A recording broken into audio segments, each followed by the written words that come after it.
मी राष्ट्रीय मुक्त विद्यापीठ पुणे विभाग मराठी माध्यमामध्ये तुमचं स्वागत करत आहे। आज आपण समग्रलक्षी अर्थशास्त्राची तत्वे ब्लॉक नंबर 1 हा भाग पाहणार आहोत। यामध्ये साधारणपणे सुरुवातीला आपण काही संकल्पना पाहणार आहोत। या संकल्पना साठा आणि प्रवाह या संकल्पनांनी आज आपण सुरुवात करणार आहोत। साठा म्हणजे काय की एका वेळेच्या बिंदूवर मोजला जाणारा भाग, म्हणजे वेळेच्या एका बिंदूवर जो संपत्तीचा किंवा पैशाचा किंवा कोणत्याही वस्तूचा भाग आपण मोजतो त्याला साधारणपणे साठाचं म्हणतात। देशाच्या भांडवली साठ्यामध्ये मशीन्स, उपकरणे, इमारती यांचा समावेश होतो। हे राष्ट्रीय संपत्तीचा एक भाग आहे आणि हा भाग पुनरुत्पादक आहे, म्हणजे त्याचे उत्पादन आपण परत परत करू शकतो, म्हणजे तो मानवनिर्मित आहे। यामध्ये वस्तू आणि सेवांच्या उत्पादनात मदत करणारी संसाधने असतात। भांडवलाचा साठा विशिष्ट तारखेला मोजता येतो। पैशाचा साठा, श्रमशक्ती, बाह्य खर्च ही काय आहेत, साठ्याची काही उदाहरणं आहेत। म्हणजे साधारणपणे हा जो साठा आहे तो वेळेच्या एका क्षणाला किंवा एका बिंदूला किती आहे हे आपल्याला सांगता येतं। त्यानंतर पुढची जी संकल्पना आपण पाहणार आहोत ती आहे प्रवाह। प्रवाह काय आहे की वेळेच्या अंतराने हा प्रवाह मोजला जातो।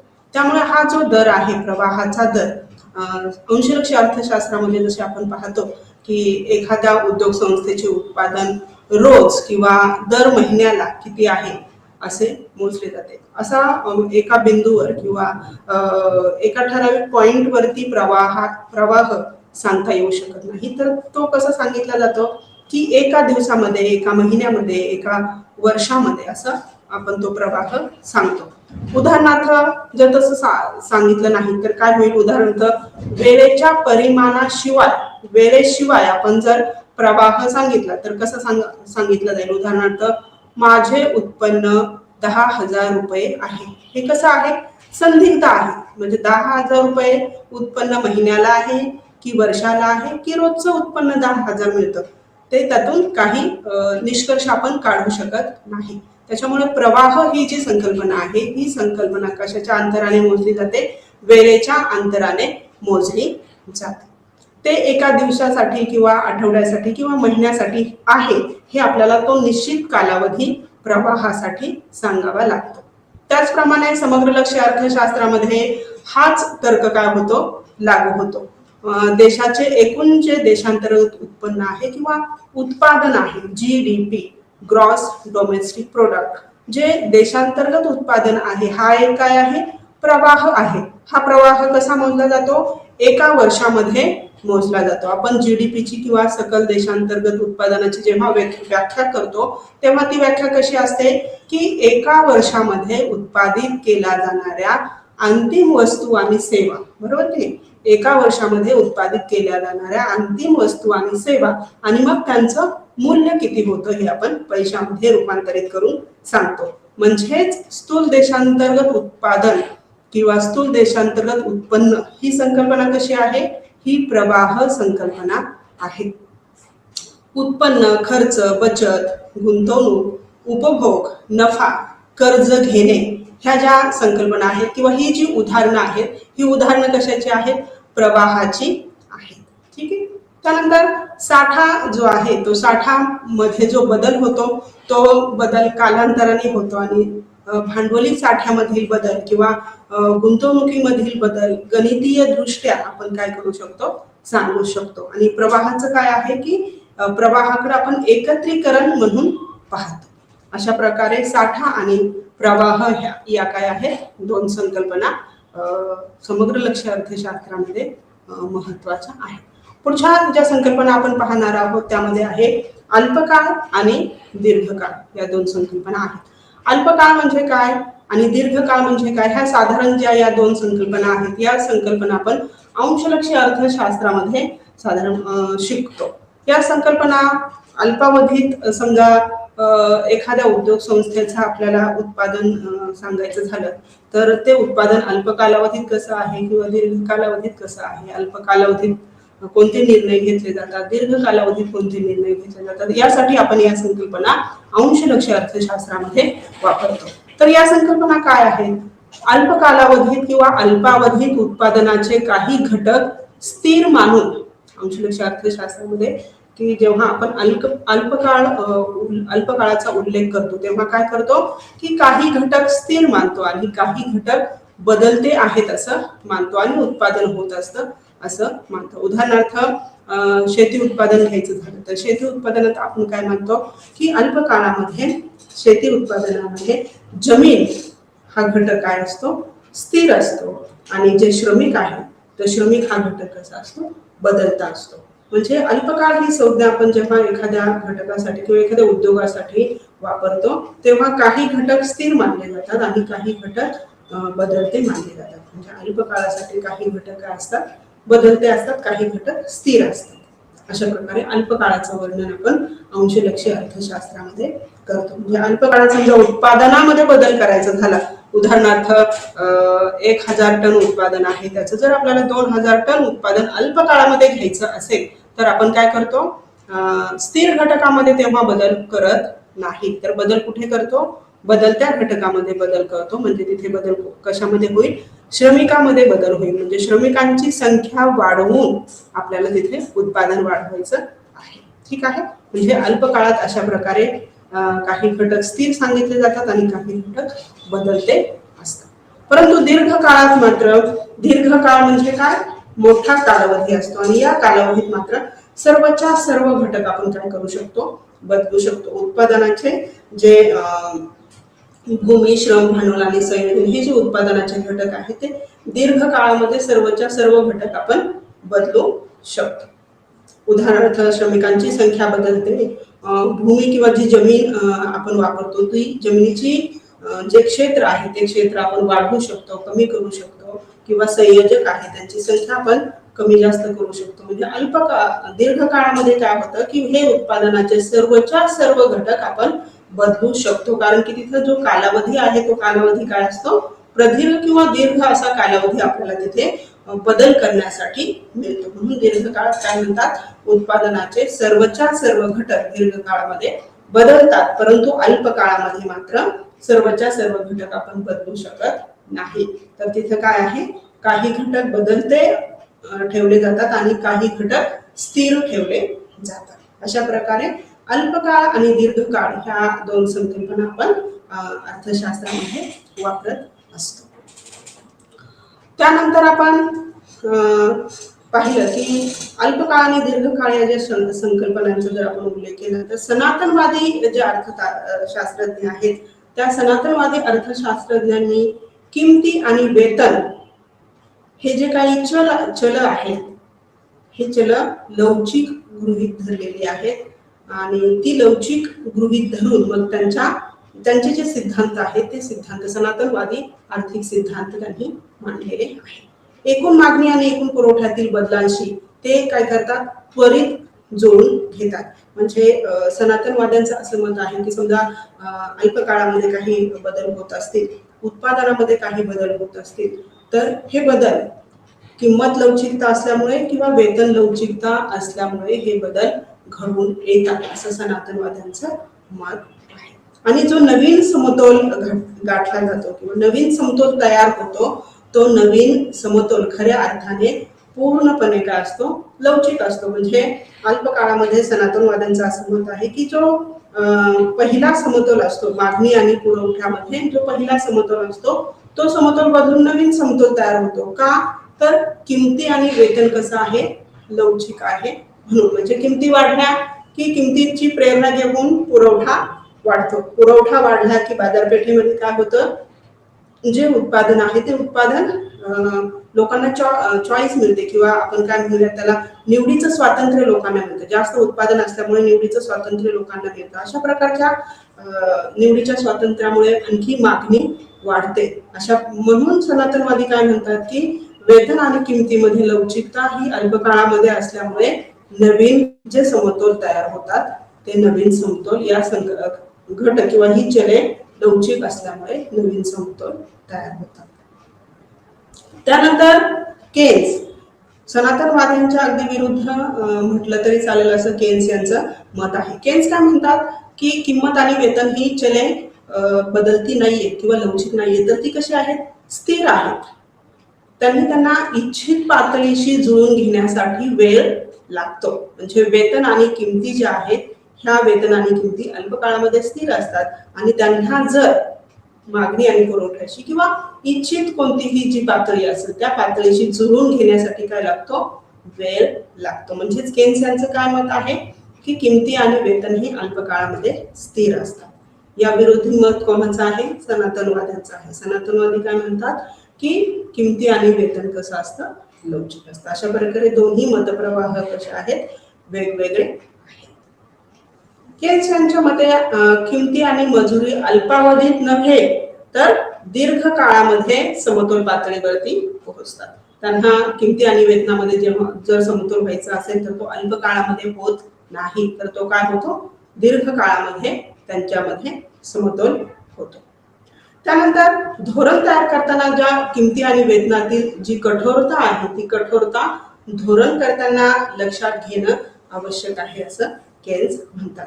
अर्थव्यवस्थेच्या विविध क्षेत्रामध्ये भांडवलाचे प्रवाहात रूपांतर होण्यासाठी काय लागतो, वेळ लागतो आणि तो वेळ गृहीत धरून भांडवलाचे प्रवाहात रूपांतर होण्यासाठी लागणारा वेळ गृहीत धरून धोरणकर्त्यांनी काय केले पाहिजे, धोरणं आखली पाहिजे. आणि हे केव्हा घडतं, केन्स यांच्या मते दीर्घ काळात घडतं. कारण की भांडवलाचं प्रवाहात रूपांतर होण्यासाठी जे साठलेलं भांडवल आहे किंवा स्थिर भांडवल आहे त्या भांडवलाचं प्रवाहात रूपांतर होण्यासाठी वेळ लागतो आणि हा वेळ कसा आहे, दीर्घ काळाचा आहे असं केन्स यांचं मत आहे. आणि तो वेळ किंवा ती कठोरता कशातील, वेतन आणि किमतीतील जी कठोरता आहे त्याला आपण काय म्हणतो, अलवचिकता असं म्हणतो, बरोबर की नाही. ही अलवचिकता लक्षात घेऊन मग धोरणकर्त्यांनी काय केली पाहिजे, अर्थव्यवस्थेसंबंधीची जी काही धोरणं असतील ती धोरणं आखायला हवीत असं केन्स यांचं मत आहे.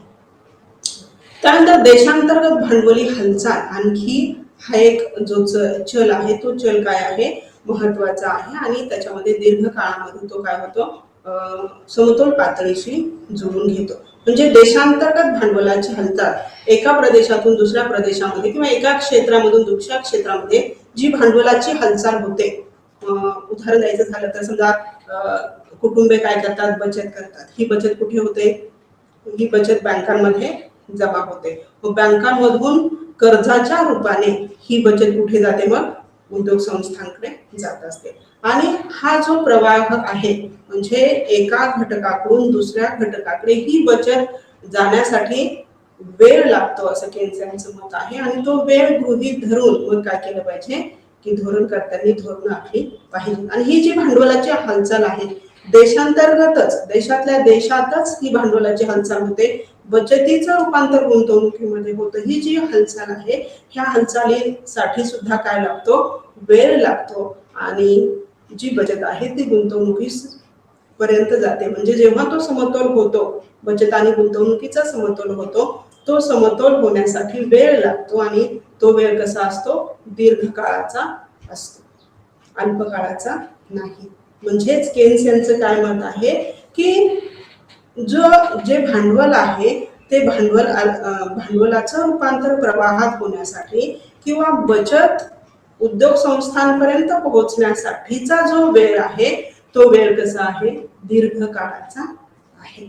अशा प्रकारे भांडवलाचं रूपांतर प्रवाहामध्ये होण्यासाठीचा हा जो वेळ आहे तो दीर्घ काळ आहे असं केन्स म्हणतात. त्यानंतर पुढची जी महत्वाची संकल्पना आपण पाहणार आहोत ती आहे प्रतिमान मॉडेल. की अर्थशास्त्रामध्ये काही सिद्धांत जर आपल्याला सांगायचे असतील तर हे सिद्धांत आपण कशाच्या माध्यमातून सांगतो, प्रतिमानाच्या माध्यमातून सांगत असतो. आपण अनेकदा प्रतिमान हा शब्द वापरतो. तो कशासाठी हे प्रतिमान वापरलं जातं, तर जे वास्तव आहे ते वास्तव सरळ स्वरूपात सांगण्यासाठी आणि ते सांगण्यासाठी आपण जो संदर्भ देतो, वास्तव सांगण्यासाठी आपण जी उदाहरणे देतो किंवा जी प्रतिमाने आपण सांगतो काय म्हणूया त्याला उदाहरणे देऊन आपण एखादी गोष्ट समजून सांगतो की नाही, त्या प्रकारे ते वास्तवाच्या सरळीकरणासाठी ज्या आवृत्तीचा आपण संदर्भ देत असतो, जी उदाहरणं आपण देत असतो, साधारणपणे त्याला काय म्हणतात, प्रतिमान असं म्हणतात. आणि ही प्रतिमानं कशासाठी उपयोगी पडतात, की जे लोकांचं आर्थिक वर्तन आहे, अर्थव्यवस्थेतील लोकांचं किंवा उद्योग संस्थांचं म्हणा, हे आर्थिक वर्तन समजवून घेण्यासाठी किंवा त्या वर्तनाचं विश्लेषण करण्यासाठी, अंदाज लावण्यासाठी आपल्याला ही आर्थिक प्रतिमाने काय होतात, मदत करत असतात. उदाहरणार्थ अंशलक्षी अर्थशास्त्रामध्ये आपण काय करतो, कुटुंबे किंवा उद्योग संस्था अशी छोटी छोटी एककं जी आहेत ती एककं काय करतात, मध्यस्थांचं काम करतात आणि ह्या एककांच्या माध्यमातूनच आपण काय करतो, अंदाज लावत असतो, बरोबर की नाही. आणि ते अंदाज लावून आपण जे वास्तव आहे ते वास्तव समजून घेण्याचा प्रयत्न करत असतो. अर्थशास्त्रामध्ये, समग्र लक्ष्य अर्थशास्त्रामध्ये संपूर्ण अर्थव्यवस्थेच्या वर्तनाचे जेव्हा प्रतिनिधित्व आपण पाहण्याचा प्रयत्न करतो, तर हे प्रतिनिधित्व कोण करत असतात, ह्या उद्योग संस्था करत असतात किंवा कुटुंबे काय करत असतात, प्रतिनिधित्व करत असतात. संपूर्ण अर्थव्यवस्थेतील जेव्हा कुटुंबांचा आपण अभ्यास करतो तेव्हा आपण काय करतो, त्यासाठी आधी आपल्याला एकेका घटकाचा किंवा एकेका कुटुंबाचा अभ्यास करावा लागतो आणि त्या सर्वांची बेरीज करून आपल्याला काय होतं, एक संपूर्ण विश्लेषण मिळतं, बरोबर की नाही. म्हणजेच हे जे घटक आहेत हे काय करतात, समग्रलक्षी अर्थशास्त्रामध्ये प्रतिनिधित्व करत असतात, वर्तनाचं काय करतात, प्रतिनिधित्व करत असतात. समग्र लक्ष्य अर्थशास्त्रामध्ये जी संबंधित आर्थिक चले आहेत, उदाहरणार्थ उत्पन्न आहे, उत्पादन आहे, खर्च आहे, गुंतवणूक आहे, बचत आहे, ही जी किंवा आयात निर्यात आहे, ही जी चले आहेत, ही चले काय असतात की ती प्रतिनिधित्व करतात आणि त्यांचा एकमेकांशी जो संबंध प्रस्थापित झालेला असतो, या चलांमधील संबंध सांगण्यासाठी आपण काय करत असतो, आकृतीचा वापर करत असतो, गणितीय समीकरणाचा वापर करत असतो आणि ह्या सर्वांचा वापर प्रतिमानामध्ये होत असतो किंवा जे मॉडेल किंवा प्रतिमान आपण तयार केलेलं आहे त्या प्रतिमानामध्ये आकृतीचा, गणितीय माध्यमाचा वापर केला जातो. आणि ते काय आहे, आकृतीमध्ये आपण काय सांगतो की त्या दोन चलांमध्ये काय संबंध आहे. उदाहरणार्थ मागणी आणि पुरवठ्यामध्ये काय संबंध आहे, बरोबर की नाही, श्रम आणि भांडवलामध्ये काय संबंध आहे, हे काय करतो आपण आकृतीच्या माध्यमातून सांगत असतो आणि ह्या आकृत्या किंवा गणितीय समीकरण आपण प्रतिमानामध्ये मांडत असतो आणि ते प्रतिमान मग काय करत असतो, तयार करत असतो.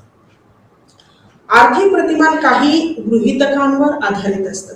म्हणजे एखादं आर्थिक प्रतिमान जेव्हा अर्थतज्ञ किंवा आपण एखादं आर्थिक प्रतिमान मांडतो, हे प्रतिमान कशावर आधारित असतं, गृहीतकांवर आधारित असतं. म्हणजे काही गोष्टी गृहीत धरून मग ते प्रतिमान मांडलं जातं.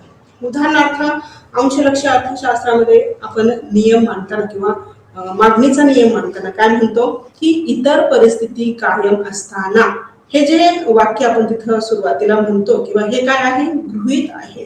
हे गृहीत काय आहे की इतर परिस्थिती जी आहे ती इतर परिस्थिती स्थिर असते आणि जेव्हा इतर परिस्थिती स्थिर असते तेव्हा पुढे मग काय होतं, तो मागणीचा नियम लागू होऊ शकतो, बरोबर की नाही.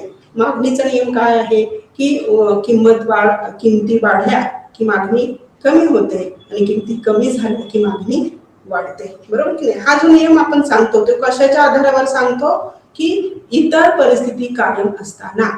जर ही इतर परिस्थिती बदलली, ती जर स्थिर राहिली नाही, तर मग जो काही नियम आपण मांडलेला आहे तो नियम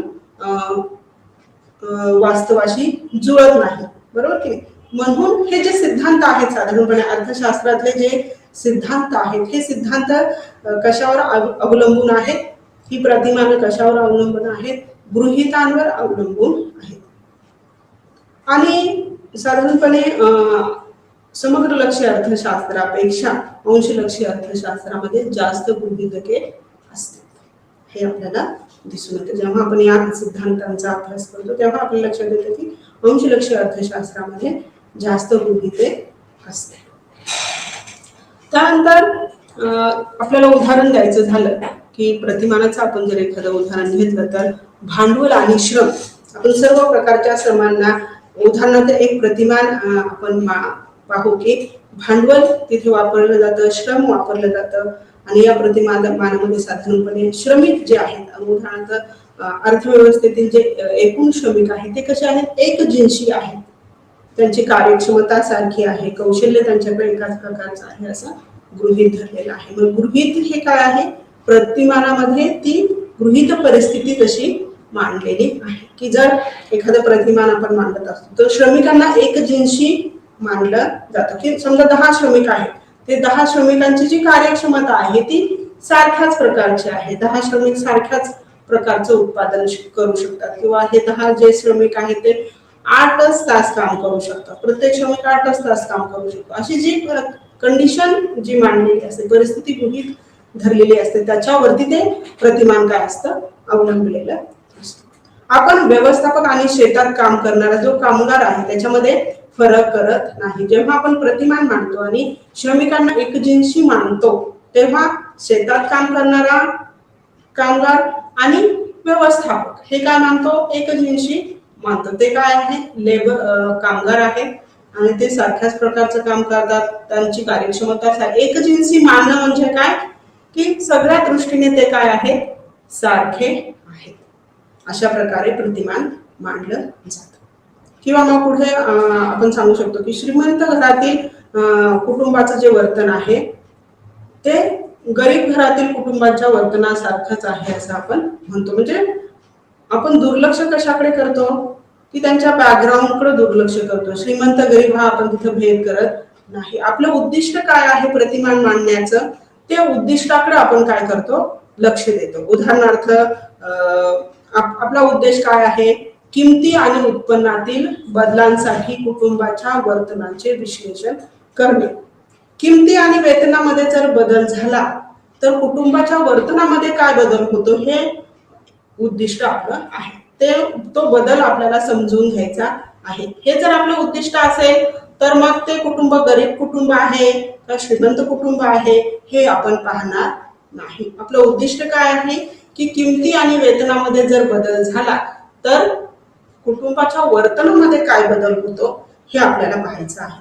म्हणजे दुर्लक्ष कशाकडे करायचे आहे, ही इतर जी परिस्थिती आहे, इतर परिस्थिती आपण म्हणतो की नाही, त्या इतर परिस्थितीकडे आपल्याला दुर्लक्ष करायचं आहे. म्हणजे ते कुटुंब श्रीमंत आहे, मध्यमवर्गीय आहे, गरीब आहे का, त्या कुटुंबातले व्यक्ती शेतात काम करतात का, त्या कुटुंबातले व्यक्ती व्यवस्थापक आहेत, कुणी टीचर आहेत किंवा काय, ह्याच्याकडे आपण दुर्लक्ष करतो. हे जे दुर्लक्ष करतो त्याला आपण काय म्हणतो, इतर परिस्थिती काय आहे असं गृहीत धरतो. स्थिर परिस्थिती आहे असं आपण मानतो, बरोबर की नाही. हे प्रतिमान तेव्हाच वास्तवाशी आपल्याला जुळवता येईल, बरोबर की. अशा प्रकारचं ते प्रतिमान असतं. आपलं लक्ष कुठे असायला हवं, उद्देशाकडे असायला हवं की तो उद्देश आपण काय मानलेला आहे आणि तो उद्देश समोर ठेवून आपण काय करत असतो, प्रतिमान मांडत असतो. आता उदाहरणार्थ इथे एक प्रतिमान दिलेलं आहे की केन्शियन प्रतिमान जे आहे ते केन्शियन प्रतिमानामध्ये समग्र अर्थशास्त्राचे जर आपण उदाहरण घेतलं तर एकूण उपभोग, एकूण गुंतवणूक, सरकारी खर्च आणि निव्वळ निर्यात यासारखी जी चल आहेत, यासारख्या चलांचा विचार केन्शियन प्रतिमानामध्ये झालेला आपल्याला दिसून येतो. आणि संपूर्ण अर्थव्यवस्थेसाठी उत्पादनाची समतोल पातळी निर्धारित करण्यासाठी या चलांचा उपयोग केलेला आपल्याला दिसतो. आणि हे संपूर्ण अर्थव्यवस्थेची समतोल पातळी पाहताना आपण काय करतो, कुटुंबे किंवा उद्योग संस्था यांच्या वागण्याकडे किंवा वर्तनाकडे दुर्लक्ष करतो. ते आपला उद्देश नाही. आपला उद्देश काय आहे की अर्थव्यवस्थेतील उत्पादनाची समतोल पातळी काय आहे, ती कशी निर्धारित होते, ती पाहणे काय असतं, आपला उद्देश असतो. म्हणजे जो उद्देश आहे त्या उद्देशाकडे लक्ष केंद्रित करून मग ते प्रतिमान आपल्याला तिथे उपयोगी पडतं. आणि इतर ज्या गोष्टी आहेत, कमी महत्वाच्या गोष्टी आहेत, तिकडे दुर्लक्ष केलं जातं आणि मग त्या गोष्टींना आपण काय करतो, गृहीतांमध्ये टाकतो आणि म्हणतो की इतर परिस्थिती कायम असताना, म्हणजे इतर जे घटक आहेत त्या इतर घटकांमध्ये कोणताही बदल होत नाही असं आपण गृहीत धरतो आणि मग ते प्रतिमान मांडत असतो. त्यानंतर पुढे जाऊन आपल्याला पुढची महत्वाची संकल्पना पाहायची आहे, तो आहे वृद्धी दर. वृद्धी दर म्हणजे काय, वाढीचा दर. कोणत्याही स्थितीमध्ये म्हणजे उत्पादन वाढीचा दर असेल, उत्पन्न वाढीचा दर असेल किंवा दैनंदिन जीवनामध्ये आपण म्हणतो की माझा पगार वाढलेला आहे किंवा माझी बचत वाढलेली आहे किंवा बचतीवर मिळणारे जे व्याज आहे ते व्याज वाढलेलं आहे किंवा जी क्रय शक्ती आहे, खरेदी शक्ती आपण ज्याला म्हणतो, ती खरेदी शक्ती वाढलेली आहे. वाढ होणे म्हणजे काय? वाढीचा दर किंवा वृद्धी दर असं जनरली आपण दैनंदिन व्यवहारात सुद्धा हा शब्द वापरतो. भारताची लोकसंख्या ज्या दराने वाढत आहे, बरोबर नाही, वृद्धी दर हा शब्द कसा वापरतो? लोकसंख्या वाढत आहे किंवा आपण GDP, ग्रॉस डोमेस्टिक प्रोडक्ट, देशांतर्गत उत्पादन वाढत आहे असं जेव्हा आपण म्हणतो तेव्हा सुद्धा काय म्हणतो? वृद्धी दर असा हा शब्द आपण तिथे वापरतो. किंवा व्यापक स्तरावरती आपण हा शब्द सुद्धा वापरतो की समग्रलक्षी पातळीवरती देशाचं एकूण उत्पादन वाढत आहे किंवा देशाच्या उत्पादनाचा वृद्धी दर हा आहे, बरोबर की नाही? अशा प्रकारे वृद्धी दर, वाढीचा दर हा शब्द आपण काय करत असतो? वापरत असतो. आणि ही सगळी जी उदाहरणं आहेत, आपण म्हणतो की या प्रकारची जी आता आपण उदाहरणं दिली की उत्पन्न वाढतं, बचत वाढते, बचतीच्या वाढीचा दर, पगाराच्या वाढीचा दर, लोकसंख्या वाढीचा दर, हे सगळे काय आहेत? सारखीच समान शब्दांची उदाहरणं आहेत आणि ह्या सगळ्यांचा अर्थ कसा आहे? सारखाच आहे. वार्षिक वृद्धी दर आपण जेव्हा समग्रलक्षी पातळीवरती वार्षिक वृद्धी दर हा शब्द वापरतो तेव्हा हा वृद्धी दर मोजण्यासाठी इंग्रजी मधला जी या शब्दाचा वापर केला जातो. जी म्हणजे काय? वृद्धी दर.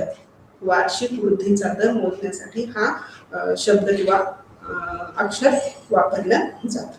आता वृद्धीचा दर जो आहे ते दर काढण्याचं एक सूत्र आहे. ते सूत्र काय आहे? वृद्धीचा दर बरोबर चालू वर्षाचे मूल्य वजा आधीच्या वर्षाचे मूल्य भागिले आधीच्या वर्षाचे मूल्य गुणिले 100. अशा प्रकारे वृद्धीचा दर आपण काढू शकतो.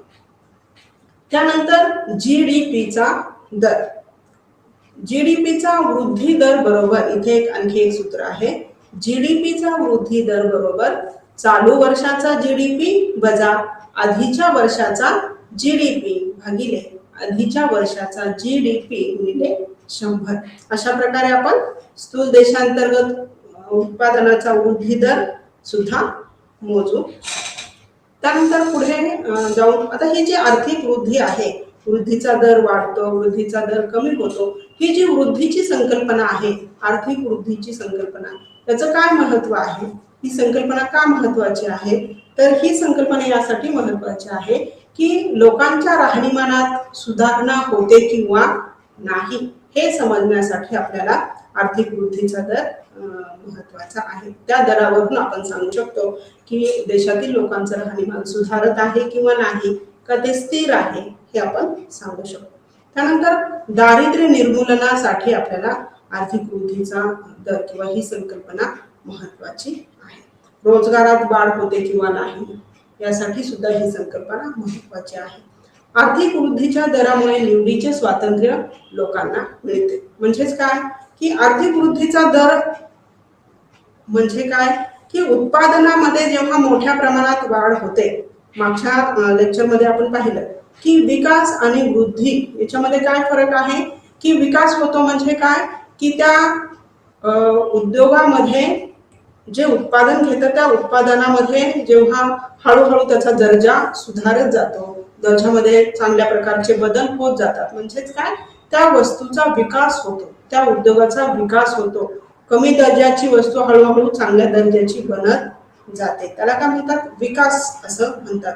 आणि वृद्धी म्हणजे काय की जे काही उत्पादन होतंय, विकास पूर्ण झाल्यानंतर त्या वस्तूचं जे काही उत्पादन होतं ते उत्पादन वाढण्याची प्रवृत्ती. म्हणजे आज 100 क्विंटल उत्पादन होत असेल, उद्या 200 क्विंटल होईल, 1000 क्विंटल होईल. अशा प्रकारे उत्पादनामध्ये काय होत जाते? वाढ होत जाते. आणि उत्पादनामध्ये वाढ होत गेल्यामुळे लोकांना काय मिळतं?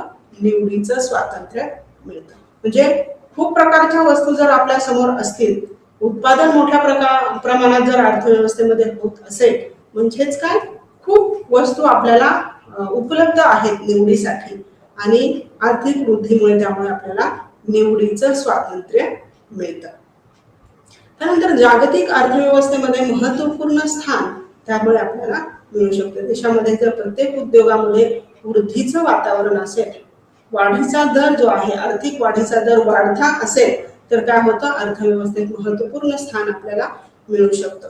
त्यानंतर सर्वात महत्त्वाचं म्हणजे परकीय जे अवलंबित्व आहे आपलं, परकीय देशांवर आपण जे अवलंबून राहतो गरजेच्या वस्तूंसाठी, अन्नधान्यासाठी, बरोबर की आपण इतर देशांवर अवलंबून असतो. वृद्धीचा दर वाढीचा दर जर वाढला, उत्पादनामध्ये जर वाढ मोठ्या प्रमाणात झाली तर हे अवलंबित्व जे आहे ते हळूहळू कमी होत जातं आणि त्यासाठी आर्थिक वाढीचा दर किंवा वृद्धीचा दर कसा आहे ही संकल्पना महत्वाची आहे. त्यानंतर आर्थिक वृद्धीचं आणखी काय महत्व सांगता येईल की ही संकल्पना सरकारसाठी सुद्धा महत्वाची आहे. विविध धोरणं ठरवण्यासाठी सरकारला या संकल्पनेचा वापर. त्यानंतर पुढे जाऊन आपल्याला नवीन एक संकल्पना पाहायची आहे की उत्पादन शक्यता वक्र. उत्पादन शक्यता वक्र काय आहे की अर्थव्यवस्थेमध्ये किंवा उत्पादन होत असताना ज्या संसाधनांच्या माध्यमातून आपण उत्पादन घेत असतो तेव्हा विशिष्ट काळामध्ये त्या संसाधनांच्या माध्यमातून आपण किती उत्पादन घेऊ शकतो त्याला साधारणपणे काय म्हणतात, उत्पादन शक्यता असं म्हणतात. व्याख्येमध्ये सुद्धा आपल्याला साधारणपणे असं सांगता येईल की एका विशिष्ट वेळी दिलेल्या मर्यादित साधन सामग्रीच्या साहाय्याने एखादी उत्पादन संस्था दोन वस्तूंच्या निरनिराळ्या नगरसंख्येची किती संमिश्रे, किती संयोगे उत्पादित करू शकते हा दर्शवणारा वक्र म्हणजेच काय, उत्पादन शक्यता वक्र होय. आपल्याला माहिती आहे की मानवाच्या गरजा ज्या आहेत त्या कशा आहेत, अमर्याद आहेत, न संपणाऱ्या गरजा आहेत आणि या न संपणाऱ्या अमर्यादित गरजा पूर्ण करण्यासाठी ज्या वस्तू आणि सेवांची निर्मिती करावी लागते त्यासाठी आवश्यक असणारी जी उत्पादनाची साधने आहेत ती उत्पादनाची साधने कशी आहेत, मर्यादित आहेत आणि ही मर्यादित उत्पादनाची साधने अमर्यादित गरजा पूर्ण करण्यासाठी वापरावी लागतात आणि त्यामुळे निवडीचा प्रश्न जो आहे, निवडीचा प्रश्न निर्माण होतो. बरोबर की नाही, की कोणतं उत्पादन आधी घ्यायचं, कोणतं उत्पादन नंतर घ्यायचं, कारण की गरजा मोठ्या प्रमाणात आहेत, अमर्यादित आहेत. मग कोणती गरज आधी पूर्ण करायची, कोणती गरज नंतर पूर्ण करायची, असा जो निवडीचा प्रश्न तयार होतो तो निवडीचा प्रश्न सोडवण्यासाठी त्याला आपण अंशलक्ष्य अर्थशास्त्रामध्ये काय म्हणतो, या प्रश्नाला आर्थिक प्रश्न असं म्हणतो. अर्थव्यवस्थेसमोरील आर्थिक प्रश्न, उत्पादन घेण्यासंबंधीचे आर्थिक प्रश्न. आणि हे जे आर्थिक प्रश्न आहेत किंवा हे जे निवडीचे प्रश्न आहेत हे प्रश्न सोडवण्यासाठी उत्पादन शक्यता वक्र जो आहे तो उत्पादन शक्यता वक्र काय करतो, आपल्याला मदत करत असतो. हा उत्पादन शक्यता वक्र साधारणपणे उच्च आर्थिक वृद्धी साध्य करण्यासाठी आपल्याला उपयोगी पडतो. म्हणजे उत्पादन घेत असताना कोणत्या किती उत्पादन घ्यायचं, किती उत्पादन आपण घेऊ शकतो. उदाहरणार्थ श्रम आणि भांडवलाचा एक संच आहे, तो संच घेऊन आपण त्या माध्यमातून किती उत्पादन घेऊ शकतो हे काय करतो, उत्पादन शक्यता वक्र आपल्याला सांगत असतो. अशा प्रकारे उत्पादन शक्यता वक्र आपल्याला अर्थव्यवस्थेमध्ये कोणती गरज महत्वाची, कोणतं उत्पादन घेणं महत्वाचं आहे त्यानुसार उत्पादन शक्यता वक्राच्या माध्यमातून आपण काय करत असतो, उत्पादन करत असतो. उदाहरणार्थ आणखी एक सांगितलेलं आहे की अर्थसंकल्प जो आहे तो अर्थसंकल्प काय सूचित करतो की अर्थव्यवस्थेच्या विविध क्षेत्रामध्ये कसा पैसा खर्च केला जाईल हे काय करतो, अर्थसंकल्प सूचित करत असतो. कारण खर्चाची जी कारणं असतात किंवा शीर्षकं असतात की या कारणासाठी खर्च केला जाईल, त्या कारणासाठी खर्च केला जाईल, हे कुठं सांगितलं जातं, अर्थसंकल्पामध्ये सांगितलं जातं. आणि त्यावरून आपल्याला अंदाज करता येतो की या वर्षी या महत्वाच्या कारणासाठी खर्च केला जाणार आहे. बरोबर की नाही. आणि मग उत्पादन शक्यता वक्राच्या माध्यमातून तो खर्च डिव्हायडेड करून आपल्याला किती उत्पादन घेता येऊ शकतं हे उत्पादन शक्यता वक्राच्या माध्यमातून आपल्याला कळतं. इथे एक आकृती आहे, उत्पादन शक्यता वक्राची आकृती आहे. वाय अक्षावरती आपल्याला दिसतंय की भांडवली वस्तू घेतलेल्या आहेत आणि एक्स अक्षावरती आपल्याला उपभोग्य वस्तू घेतलेल्या आहेत हे दिसतंय. आता जे उत्पादन तंत्र आहे किंवा श्रमिक आणि भांडवल वापरून जे उत्पादन संयंत्र किंवा तंत्र आपण वापरणार आहोत, मग ते श्रमप्रधान उत्पादन तंत्र असेल किंवा भांडवल प्रधान उत्पादन तंत्र असेल, अशा प्रकारचे एक उत्पादन तंत्र वापरून त्या उत्पादन तंत्राच्या माध्यमातून आपण भांडवली वस्तू किती तयार करू शकतो आणि उपभोग्य वस्तू किती तयार करू शकतो याचा हा उत्पादन शक्यता वक्र इथे दाखवलेला आहे. जर या उत्पादन शक्यता वक्रावरचा एफ हा बिंदू आपण जर पाहिला तर या एफ बिंदूवरती आपल्याला दिसतं की उपभोग्य वस्तू ज्या आहेत त्या OX2 ह्या ज्या उपभोग्य वस्तू आहेत तेवढ्या उपभोग्य वस्तू आपण तयार करू शकतो आणि त्याच उत्पादन तंत्रामध्ये किंवा एफ बिंदूवरती आपण OY2 इतक्या भांडवली वस्तू उत्पादित करू शकतो. दुसरा जर आपण बिंदू पाहिला तर तेवढ्या खर्चामध्ये किंवा तेवढ्या श्रमिक आणि भांडवलामध्ये ई बिंदूवरती आपण काय करू शकतो, OX1 एवढ्या उपभोग्य वस्तू उत्पादित करू शकतो किंवा आणि OY1 एवढ्या भांडवली वस्तू उत्पादित करू शकतो. म्हणजे हे जे बिंदू आहेत हे बिंदू आपल्याला काय दर्शवतात की विशिष्ट उत्पादन तंत्रामध्ये किंवा विशिष्ट उत्पादनाच्या संयोगामध्ये तुम्ही जर श्रमिक आणि भांडवलाचा संयोग तयार केला तर त्या संयोगामध्ये एवढ्या भांडवली वस्तू उत्पादित होतील आणि एवढ्या उपभोग्य वस्तू उत्पादित होतील हे उत्पादन शक्यता वक्र आपल्याला सांगतो. आणि त्यानुसार मग आपल्याला भांडवली वस्तूंची जास्त गरज आहे का उपभोग्य वस्तूंची जास्त गरज आहे हे आपण पाहून मग त्या बिंदूवरती आपण काय करायचं आहे, उत्पादन करण्याचा निर्णय घ्यायचा आहे. जर अर्थव्यवस्थेला भांडवली वस्तूंची जास्त गरज असेल तर अर्थव्यवस्था काय करेल, एफ बिंदू काय करेल, निवडेल. कारण एफ बिंदूवरती OY2 एवढ्या जास्त भांडवली वस्तू उत्पादित होतात आणि OX2 एवढ्या उपभोग्य वस्तू उत्पादित होतात. जर अर्थव्यवस्थेला उपभोग्य वस्तूंची जास्त गरज असेल तर अर्थव्यवस्था काय करेल, ई बिंदूची काय करेल, निवड करेल. मग ई बिंदूवरती ज्या उपभोग्य वस्तू आहेत त्या उपभोग्य वस्तू काय आहेत, जास्त उत्पादित होतात आणि भांडवली वस्तू ज्या आहेत त्या कमी उत्पादित होतात. म्हणजे आपल्याला कोणत्या वस्तूंचं जास्त उत्पादन घ्यायचं आहे, काय उद्दिष्ट आहे, ते उद्दिष्ट आपल्याला पूर्ण करायचं असेल तर उत्पादन शक्यता वक्र आपल्याला काय करतो, मदत करत असतो. आकृतीमध्ये तुम्ही पाहिलं तर आणखी 2-3 एक्स्ट्रा जास्त चे पॉइंट आपल्याला दिसतात. जी हा बिंदू आपल्याला आकृतीमध्ये दिसतो, परंतु जी हा बिंदू कसा आहे, उत्पादन शक्यता वक्राच्या बाहेरचा बिंदू आहे. म्हणजे जी बिंदू पर्यंत आपण उत्पादन घेऊ शकत नाही, कारण की तिथे आपल्याला संसाधनांची मर्यादा लक्षात घ्यावी लागते. जे श्रमिक आणि भांडवल आपण या उत्पादनासाठी वापरणार आहोत ते श्रमिक आणि भांडवल कसं आहे, कमी पडतं. जी बिंदूच्या तिथे उत्पादन करण्यासाठी हे श्रमिक आणि भांडवल काय होतं, कमी पडतं, मर्यादा येते त्यावरती. म्हणून जी बिंदूमध्ये आपण उत्पादन करणार नाही. लक्षात आलं. त्यानंतर तुम्हाला डी बिंदू इथे आकृतीमध्ये दिसत असेल. तो डी बिंदू कसा आहे, उत्पादन शक्यता वक्राच्या अगदी आतमध्ये आहे. त्यापेक्षा जास्त उत्पादन आपण करू शकतो इतकी आपल्याकडे संसाधने अवेलेबल आहेत किंवा उपलब्ध आहेत. म्हणून डी बिंदू कसा आहे, तो डी बिंदू कमी पातळीवरचा आहे आणि त्या पातळीवरती खूप कमी भांडवली वस्तू आणि उपभोगी वस्तू तयार होतील. त्यापेक्षा जास्त वस्तू आपण तयार करू शकतो किंवा उत्पादित करू शकतो तितकी त्यापेक्षा जास्त नैसर्गिक साधन संपत्ती किंवा संसाधने आपल्याकडे उपलब्ध आहेत. अशा प्रकारे हा उत्पादन शक्यता वक्र आपल्याला काय करतो, मदत करतो की कोणत्या बिंदूवरती आपल्याला उत्पादन घ्यायचं आहे. ठीक आहे, हे आपण उत्पादन शक्यता वक्राच्या सहाय्याने ठरवू शकतो. पुढे जाताना चलनवाढ आणि बेरोजगारी या संकल्पना आपण पाहणार आहोत. अर्थव्यवस्थेमध्ये वस्तूंच्या किमती कधीच स्थिर नसतात, त्या सतत बदलत असतात.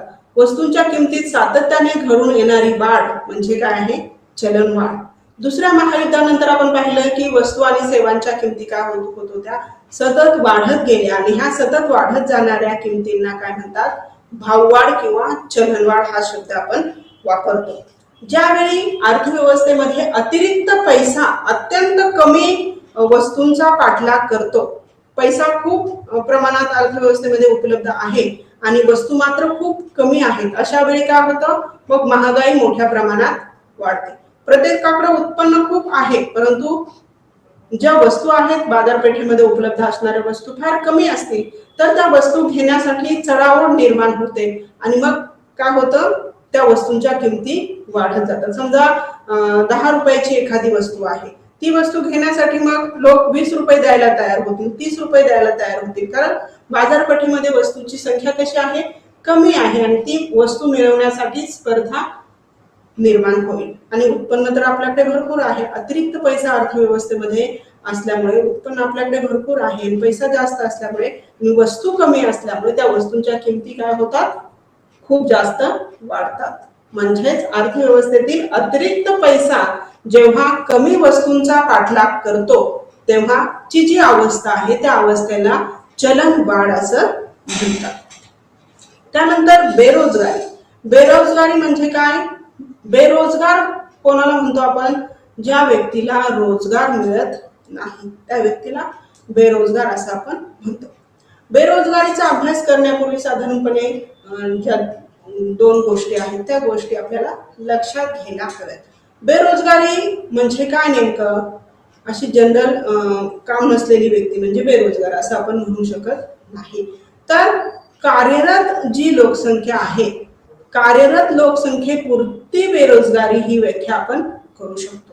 कार्यरत लोकसंख्या म्हणजे काय?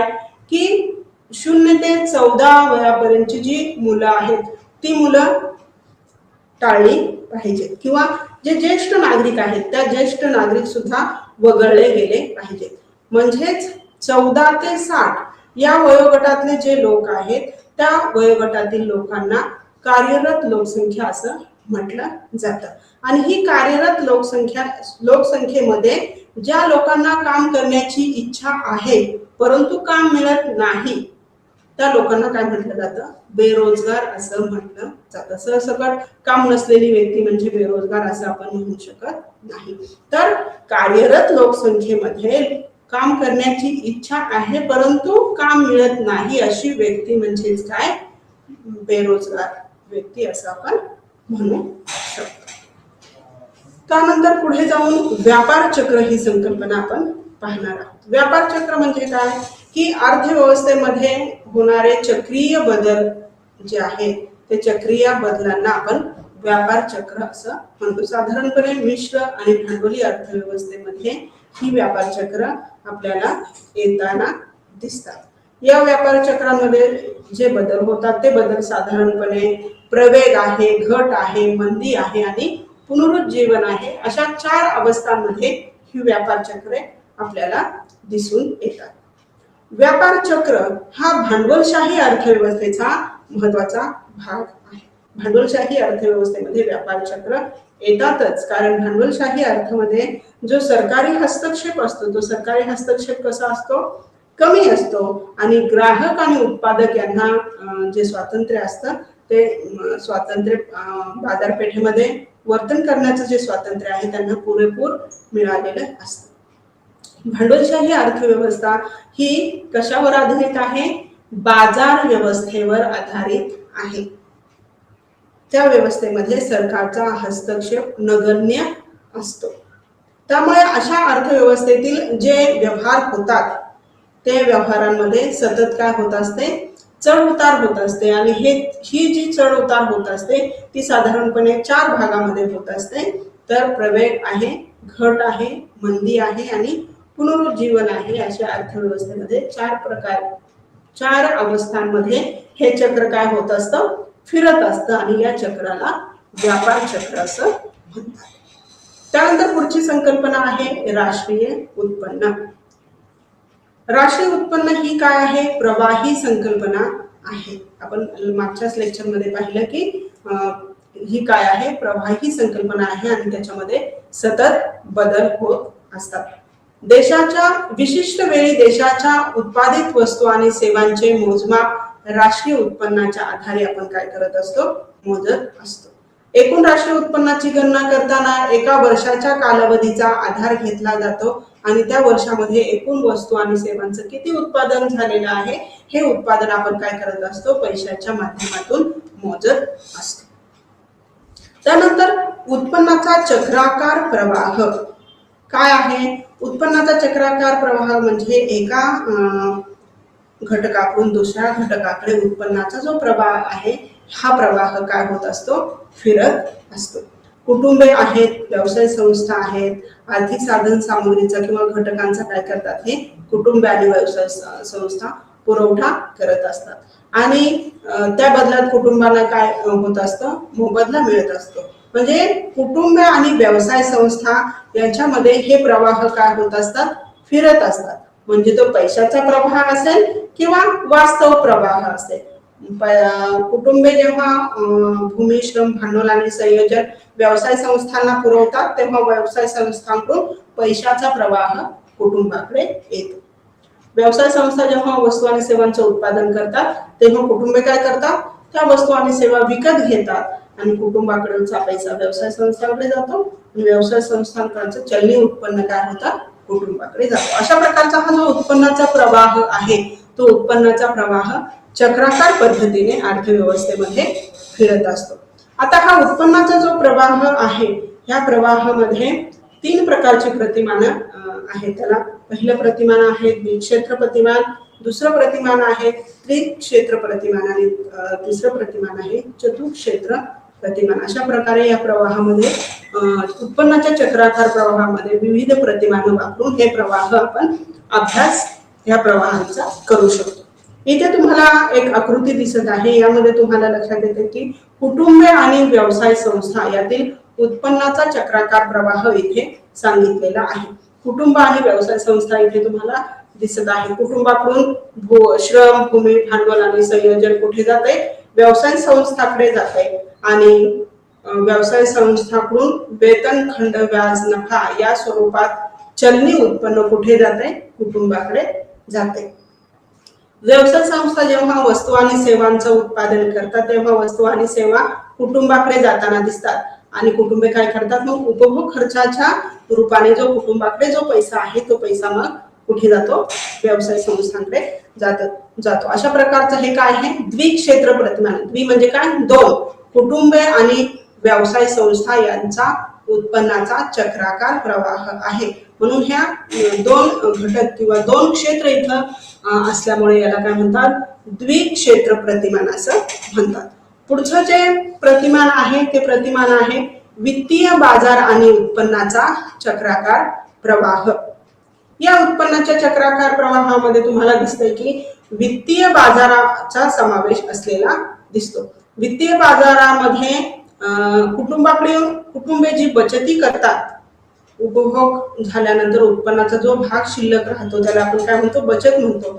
कुटुंबे काय करतात, बँकामध्ये बचत करत असतात आणि बँका वित्तीय बाजारामध्ये समाविष्ट असतात. म्हणजे कुटुंबाच्या बचती वित्तीय बाजारामध्ये जातात आणि वित्तीय बाजाराकडून गुंतवणुकीच्या स्वरूपात या बचती कुठे जातात, व्यवसाय संस्थाकडे जातात. व्यवसाय संस्थाकडून वेतन, खंड, व्याज, नफा या स्वरूपात जो मोबदला आहे तो मोबदला कुटुंबाकडे जातो आणि कुटुंबाकडून वस्तू व सेवांवरील खर्चाच्या रूपाने जो पैसा आहे तो पैसा पुन्हा व्यवसाय संस्थाकडे जातो. अशा प्रकारे वित्तीय बाजाराचा समावेश असणारा उत्पन्नाचा चक्राकार प्रवाह इथे आपल्याला दिसून येतो. पुढचा जो उत्पन्नाचा चक्राकार प्रवाह आहे तो आहे त्रिक्षेत्रीय प्रतिमान. 3 क्षेत्रांचा इथे तुम्हाला समावेश झालेला दिसतो. कुटुंबे आहेत, व्यवसाय संस्था आहेत आणि वरती सरकार आहे. अशा प्रकारे 3 क्षेत्रांचा उत्पन्नाचा प्रवाह तुम्हाला दिसेल. कुटुंबाकडून बचतीच्या स्वरूपात पैसा वित्तीय बाजारात जातो. वित्तीय बाजारातून पैसा व्यवसाय संस्थांकडे गुंतवणुकीच्या स्वरूपात जातो. व्यवसाय संस्थांकडून घटकांचा मोबदल्याच्या स्वरूपात तो कुटुंबाकडे जातो आणि कुटुंबाकडून वस्तू व सेवांवरील खर्चाच्या स्वरूपात तो व्यवसाय संस्थांकडे जातो. आता वरती तुम्हाला सरकार आणि व्यवसाय संस्था यांच्यामधला प्रवाह दिसेल. व्यवसाय संस्था जो कर भरतात तो कराच्या रूपाने पैसा कुठे जातो? सरकारकडे जातो. आणि सरकारची जी वस्तू आणि सेवांची खरेदी होते ती सरकारने जेव्हा वस्तू आणि सेवा कुटुंबाकडून खरेदी करतात सरकार, तेव्हा तो पैसा परत कोणाकडे येतो? व्यवसाय संस्थांकडे येतो. इकडे डाव्या बाजूला तुम्हाला सरकार आणि कुटुंबे यांच्यातील प्रवाह दिसेल. कुटुंबे जेव्हा टॅक्स किंवा कर भरतात तेव्हा तो कर रूपाने पैसा सरकारकडे जात असतो आणि सरकारकडून परत तो हस्तांतरित उत्पन्न आहे किंवा सामाजिक सेवा आहेत अशा प्रकारे त्या माध्यमातून तो पैसा परत कुटुंबाकडे जात असतो. म्हणजे चलनी आणि वास्तव जो प्रवाह आहे हा चलनी आणि वास्तव प्रवाह कुटुंबे, सरकार आणि व्यवसाय संस्था याच्यामध्ये कसा होतो हे आकृतीच्या माध्यमातून तुम्हाला इथे लक्षात येईल. पुढचा जो चक्राकार प्रवाह आहे तो आहे चतुक्षेत्रीय उत्पन्नाचा प्रवाह. इथे तुम्हाला कुटुंबे, व्यवसाय संस्था आणि सरकार याबरोबर विदेशी क्षेत्र सुद्धा दिसून येईल.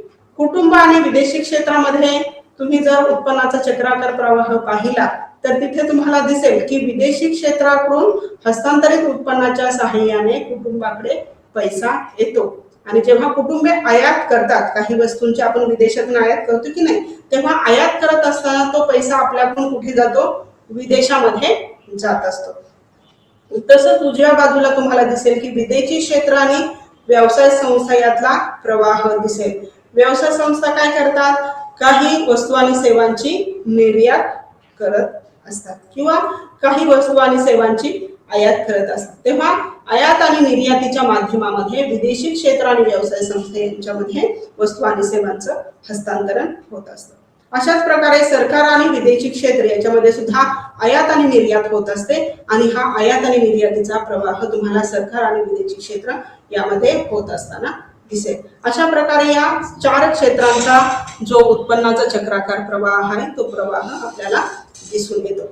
आता ह्या उत्पन्नाच्या चक्राकार प्रवाहामध्ये सातत्याने बदल होत असतात हे आपण पाहिलेलं आहे. आता उत्पन्नाच्या प्रवाहातून म्हणजे जो पैशाचा प्रवाह आहे त्या पैशाच्या प्रवाहातून काही स्वरूपात गळती होत असते, त्याला संभरण असं म्हणतात. आणि कधी कधी उत्पन्नाच्या प्रवाहामध्ये भर सुद्धा पडत असते, म्हणजे तो प्रवाह मोठा होतो, त्याला अंतक्षेपण असं म्हणतात. प्रवाह जेव्हा कमी होतो तेव्हा गळती झालेली असते आणि प्रवाह जेव्हा मोठा होतो तेव्हा त्याच्यामध्ये भर पडलेली असते. म्हणजेच अर्थव्यवस्थेमध्ये कुटुंबे आणि व्यवसाय संस्था यामध्ये उत्पन्नाचा चक्राकार प्रवाह सतत चालू असतो. प्रवाहात सतत भर पडत असते, गळती होत असते. तर ही भर आणि गळती कोणकोणत्या घटकांमुळे होते? तर साधारणपणे हे घटक आपल्याला पुढे दिसत आहेत की बचत जर कुटुंबांनी केली तर बचत म्हणजे काय आहे? उत्पन्नाच्या प्रवाहातून होणारी गळती आहे. बचत जास्त झाली तर उत्पन्नाचा प्रवाह कमी होतो, बरोबर की नाही? परंतु जेव्हा गुंतवणूक होते तेव्हा गुंतवणूक झाल्यानंतर उत्पन्नाचा प्रवाह वाढतो. गुंतवणूक म्हणजे काय आहे? उत्पन्नाच्या प्रवाहात पडणारी भर आहे आणि बचत म्हणजे काय आहे? उत्पन्नाच्या प्रवाहात होणारी गळती आहे. त्याच प्रकारे कर म्हणजे काय आहे? गळती आहे. सरकारी खर्च म्हणजे काय आहे? भर आहे.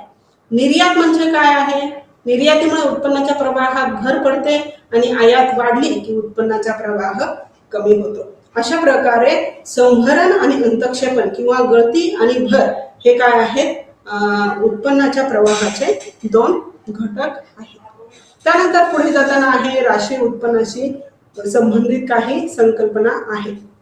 उदाहरणार्थ एकूण राष्ट्रीय उत्पन्न आहे, निव्वळ देशांतर्गत उत्पन्न आहे किंवा दरडोई उत्पन्न आहे. ह्या संकल्पना कशा आहेत? राष्ट्रीय उत्पन्नाशी रिलेटेड किंवा संबंधित अशा संकल्पना आहेत. आता इथे एकूण राष्ट्रीय उत्पन्न म्हणजे काय? आपल्याला माहिती आहे की देशामध्ये ज्या एकूण वस्तू आणि सेवा उत्पादित होतात त्या एकूण वस्तू आणि सेवांचं उत्पादन म्हणजेच काय? पैशाच्या रूपात होणारे उत्पन्न म्हणजेच काय?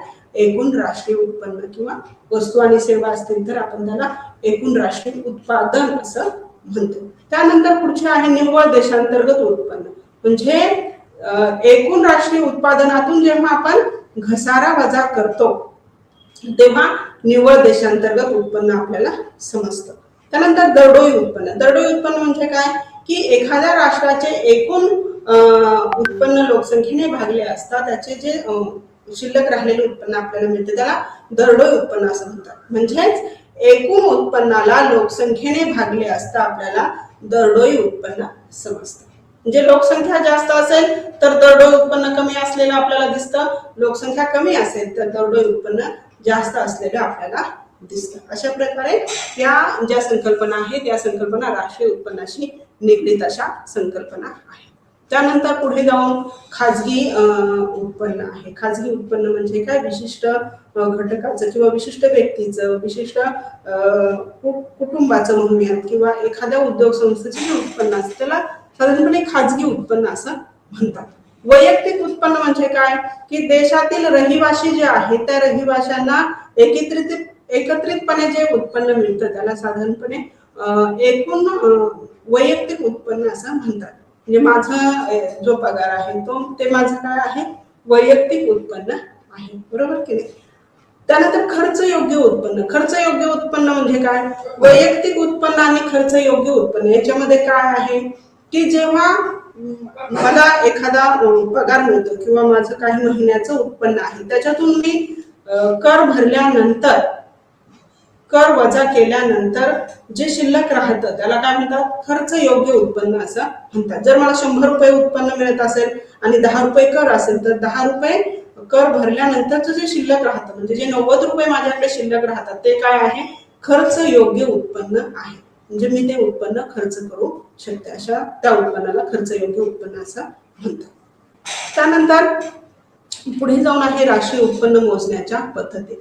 खर्च पद्धत आहे, उत्पन्न पद्धत आहे किंवा उत्पादन पद्धत आहे. खर्च पद्धत म्हणजे काय, अर्थव्यवस्थेतील सर्व लोकांनी मिळून जो खर्च केलेला आहे तो एकूण खर्च म्हणजेच एकूण राष्ट्रीय उत्पन्न आहे असं म्हटलं जातं. किंवा किती देशातील सर्व लोकांना मिळून किती उत्पन्न मिळालं ते म्हणजे काय आहे, एकूण उत्पन्न पद्धतीनुसार मोजलं जाणारं राष्ट्रीय उत्पन्न आहे. किंवा अर्थव्यवस्थेमध्ये वस्तू आणि सेवांचं किती उत्पन्न झालेलं आहे ते सर्व एकत्रित उत्पादन वस्तू आणि सेवांचं मोजणं म्हणजेच काय आहे, उत्पादन पद्धतीने मिळलेलं राष्ट्रीय उत्पन्न आहे.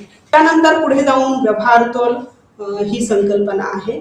त्यामध्ये चालू खातं आणि भांडवली खातं हे 2 प्रकार आहेत. व्यवहार तोल म्हणजे आपण व्यवहार तोलाची व्याख्या लास्ट लेक्चरमध्ये पाहिलेली आहे.